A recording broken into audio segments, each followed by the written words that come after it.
Caro Nevodo, unico solo, spero che questa lettera non ti arriverà forse quando io potrei già essere morto e seppellito al Camposanto.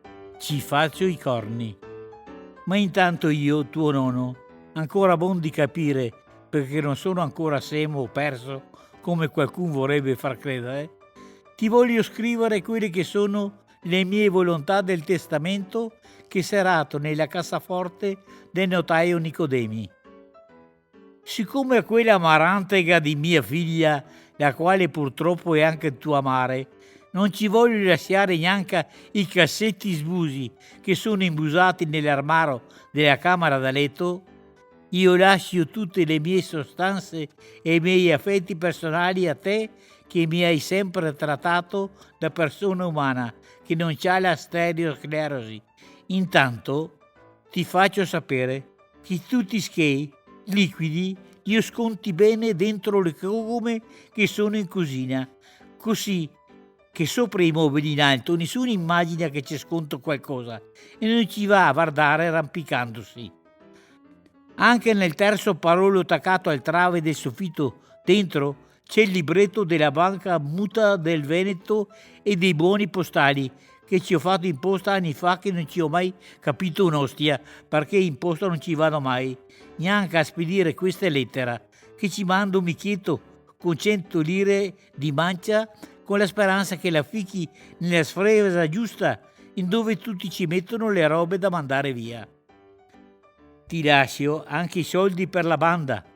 Mi raccomando, che la deve essere una gran bella banda, di paese, ma di città, che io come ultimo desiderio ci voglio una gran banda da suonare con gli ottoni ben lustri. Guarda che io ci parlo della banda che deve accompagnarmi al cimitero, che tu non capisci altre robe, come tuo padre nel 54, che invece di portarmi nel casotto a caccia per il passaggio dei frisoni, mi ha portato a Verona Villa Maria in un altro casotto, che io neanche ci avevo in mente, con tua nonna che mi ha detto sporcaccione l'uomaio alla tua età e ha distaccato i letti per 6 mesi che ho dovuto segare io la lettiera per fare 2 letti vedovi. Fammi dire anche delle messe per tutte le brutte parolacce che mi avete fatto tirare, che io non volevo mica, ma che mi avete cavato perché mi avete tirato di cemento, specie tua madre che non mi vuole mai fare il minestrone perché dice che poi sbollito le mutande che deve lavare lei. E allora, niente minestrone, quella brutta che non ci dico neanche cosa.